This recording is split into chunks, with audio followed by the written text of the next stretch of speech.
Speaker. I call the Honourable Member Kamaljeet Bakshi. Sat Sri Akal. Sat Sri Akal, Mr. Speaker, and Happy New Year. Thank you. Mr. Speaker, I stand to support this third reading of Art Council of New Zealand Toi Aotearoa Bill. This bill, in effect, streamlines the Creative New Zealand's four governing bodies into a single entity.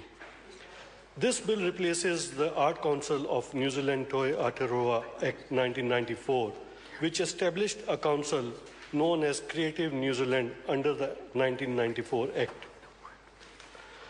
The single Art Council Board will be responsible for the policies, strategies, and funding allocation, replacing the present divided council. There would be 13 members, down from 28 under the present structure. The new council will have minimum of 4 members with the knowledge of Maori art.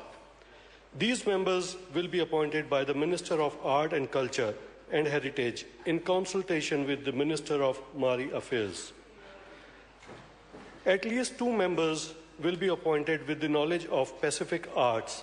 These members will be appointed in consultation with the Minister of Pacific Island Affairs.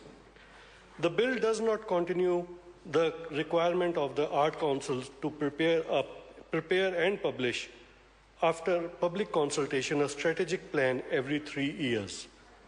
Under the Crown Entities Act 2014, the Art Council is required to prepare a statement of intent.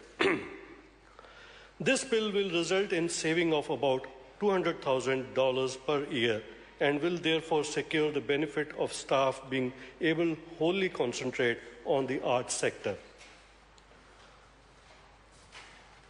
Rather than spending the important time and resources in preparing a strategic plan every 3 years, Art Council will be required to prepare a statement of intent.